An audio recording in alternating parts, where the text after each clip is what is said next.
Hello friends, मैं हूं हितेश धारे और मेरी चैनल स्टॉक सीएससी में आपका स्वागत है।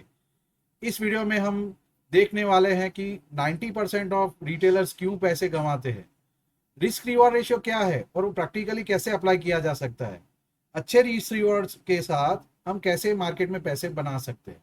तो stay tune for the details.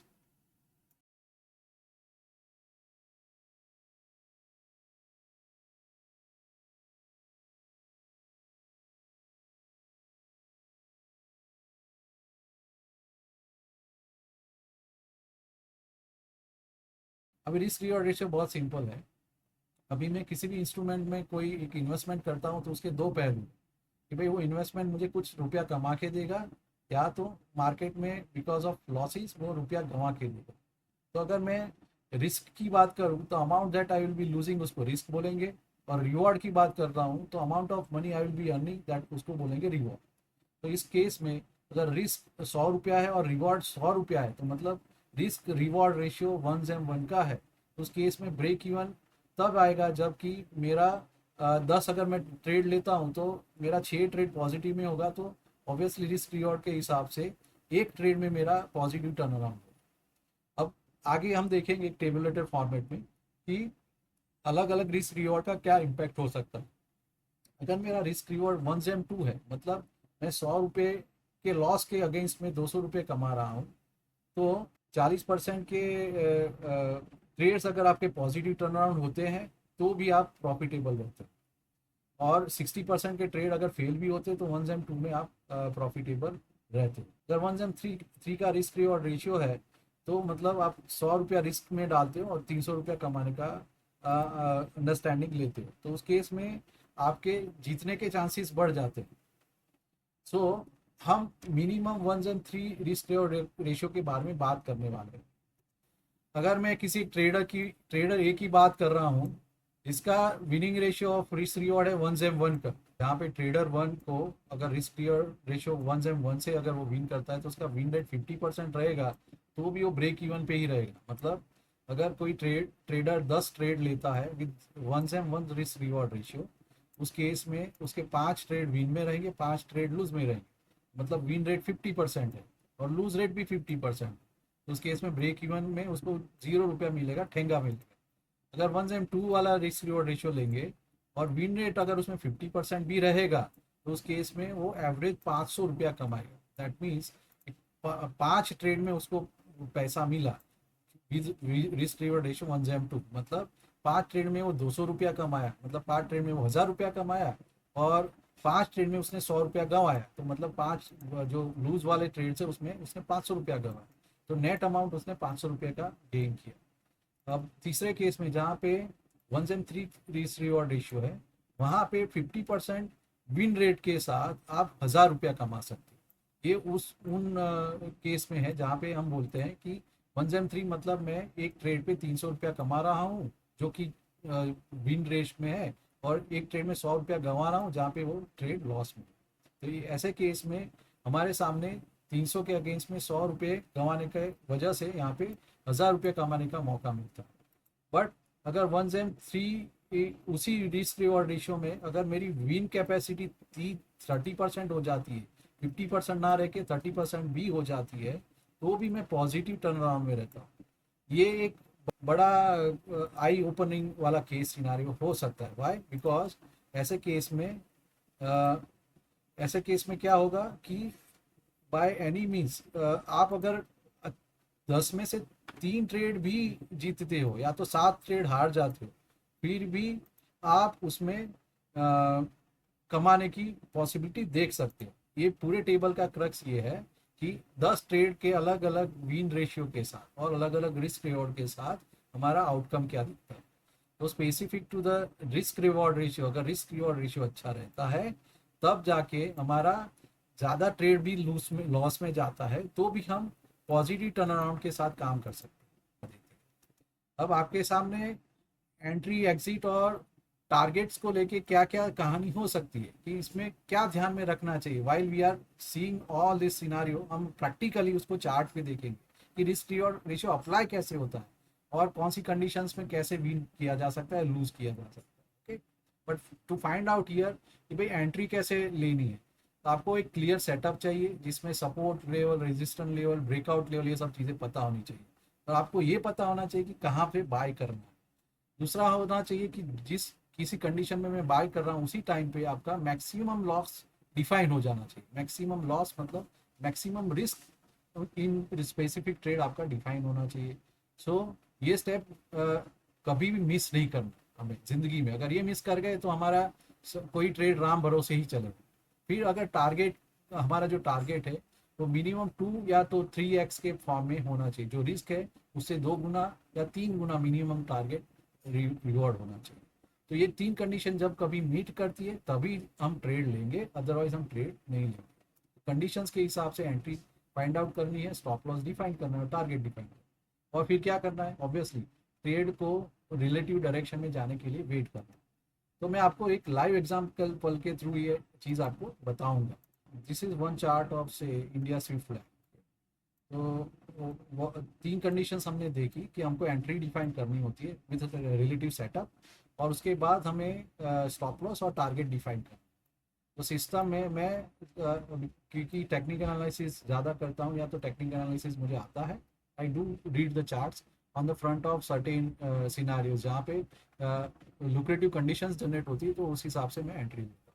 तो यहाँ पे इस स्पेसिफिक चार्ट में अगर मैं दिखाता हूँ तो आपको ये समझ में आएगा कि ये ऑल टाइम हाई से लेके यहाँ पे एक रेजिस्टेंस लाइन का ब्रेकआउट है रिलेटिव टू द डायरेक्शन अभी जो दिख रहा है। This is a breakout happening around this zone.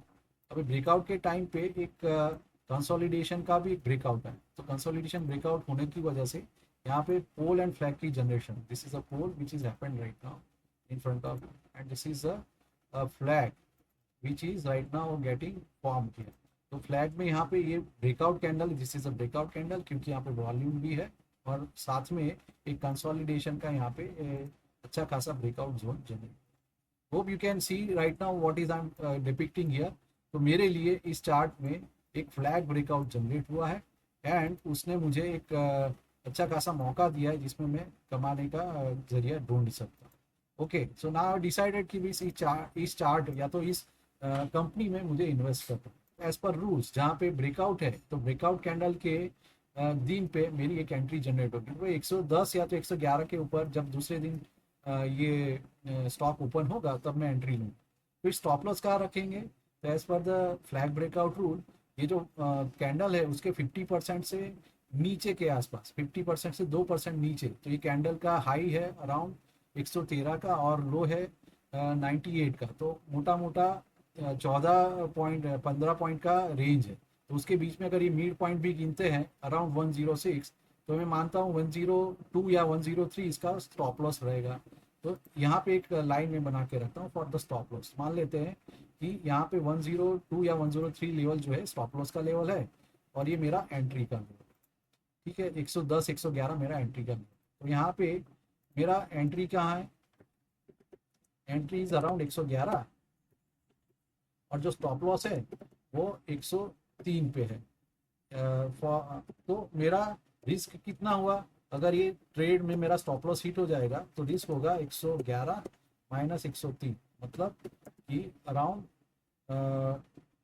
कितना 7 rupees would be the risk, 8 rupees would be the risk. अब रिवॉर्ड की बात करते हैं। Reward as per the flag breakout कितना रहेगा, तो यहाँ पे रिवॉर्ड की कैलकुलेशन के लिए हमारे पास स्टैट रूल है। जितना पोल साइज है, पोल साइज मतलब यहाँ से लेके यहाँ तक का प्राइस रेंज, उसको पोल साइज, पोल साइज का रेंज मूव होता है फ्रॉम द ब्रेकआउट कैंडल के नीचे से at the low of this flag. तो लो ऑफ द फ्लैग से यहाँ पे स्टार्ट पॉइंट से लेके यहाँ तक का मेरा ये टारगेट डिफाइन होता है as per the flag rule है। तो फ्लैग के हिसाब से अगर ये टारगेट जोन बन गया तो यहाँ पे लिखता हूँ टारगेट अराउंड 140 या 141 का टारगेट। तो रिवॉर्ड टारगेट क्या है यहाँ पे डिफाइन किया हमने 141, टारगेट इज 141। तो यहाँ पे रिवॉर्ड क्या रहेगा, एंट्री पॉइंट अगर 111 है और 41 मेरा एग्जिट पॉइंट है तो 30 रुपया मेरा टारगेट हुआ, बराबर है। तो इसके हिसाब से रिस्क पर रिवॉर्ड रेशियो क्या बनेगा, अगर हम देखेंगे तो reward versus risk, reward versus risk will be 30 divided by 8। तो ये कितना बैठेगा, 24,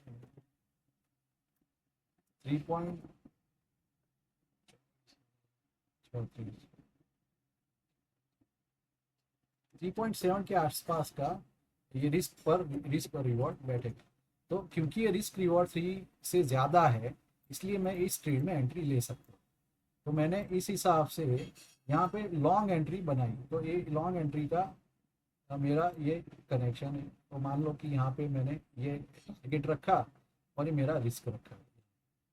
अच्छा, रिस्क रिस्क तभी वैलिड होगा जब ये चार्ट मेरे रिस्क के नीचे क्लोजिंग देगा ऑन द डेली बेसिस, क्योंकि चार्ट डेली बेसिस पे। तो अगर हम आगे उसको रन करते हैं तो हमें समझ में आएगा कि यहाँ एंट्री के बाद इसका कैसा सिचुएशन जनरेट होता है। यहाँ पे कहीं पे भी देखिए रिस्क मेरा मिटिगेट हो चुका, क्योंकि यहाँ पे रिस्क, यहाँ पे वैल्यू नीचे स्पाइक तो गया था बट वो कभी भी इस वैल्यू के नीचे क्लोज नहीं हुआ है। इसकी वजह से मेरा रिस्क अभी भी इंटैक्ट है, मतलब वो रिस्क को नीचे क्लोजिंग में नहीं मिला। तो क्या टारगेट हिट हुआ आगे? तो टारगेट अब जब कभी, हाँ, तो यहाँ पे टारगेट हिट हो चुका पर अभी वो क्लोजिंग टारगेट के ऊपर आया नहीं है। फिर भी अगर टारगेट हिट हो चुका तो क्या करेंगे, देखो इस कैंडल पे टारगेट हिट हो चुका तो मेरा ये ट्रेड पॉजिटिव टर्न अराउंड में आया। तो इस वजह से ये ट्रेड मेरे लिए अच्छा काम करे। अगर इसमें मैं लूज करता तो कितना लूज करता, 8 रुपया, और मुझे गेन मिला 30 रुपीज़। तो इसको बोलते हैं risk reward ratio. is one kind of thing or which is called as a rounding bottom or a curve pattern. Okay? So curve pattern के rules के हिसाब से wherever there is a breakout happens on any chart where you can see the all time high level breakout, then there are rule sets defined where you can achieve a good returns. तो rule sets क्या है, entry point जिस frame से उसने breakout किया, this is around what you see 255 is a entry point, or the curve breakout is valid after 255 is broken. So 255 is your base point. Base point से नीचे 2% का आपका स्टॉप लॉस रहेगा और टारगेट के लिए 30% का वैल्यूएशन, 2 नहीं 4% नीचे इसका स्टॉप लॉस रहेगा। तो 255 का 4% रहेगा अराउंड 10 या 12 रुपीज़। तो हम उसका स्टॉप लॉस रखेंगे इस केस में अराउंड 245 या 240 के आसपास का उसका स्टॉप लॉस रखेंगे, और टारगेट रहेगा 255 से 30% plus, that is 75 rupees from the 255।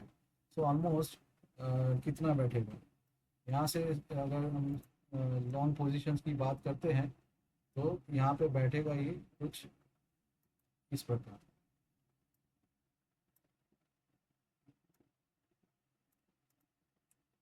55 plus 75 कितना रहेगा, 70,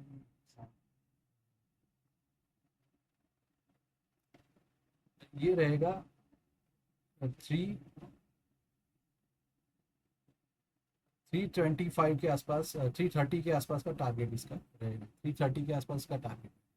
so is this a risk reward favourable? तो यहाँ पे एंट्री पॉइंट हमारा क्या क्या बनता है, रिस्क कितना बनता है, हम अगर बात करते हैं तो यहाँ पे एंट्री तो एक्चुअली हमें मिली है 360 के आसपास, एंड स्टॉप लॉस है हमारा 240 के आसपास, ओके, एंड टारगेट है अराउंड 330 के आसपास। तो हमारा रिस्क है 360 minus stop loss that is 340, that is 20 points, okay, and reward है 330 माइनस 260, मतलब 90 रुपीज़, नहीं 70 रुपीज़, ओके। तो इसी रिवॉर्ड वर्सेस रिस्क रेशियो क्या बैठता है,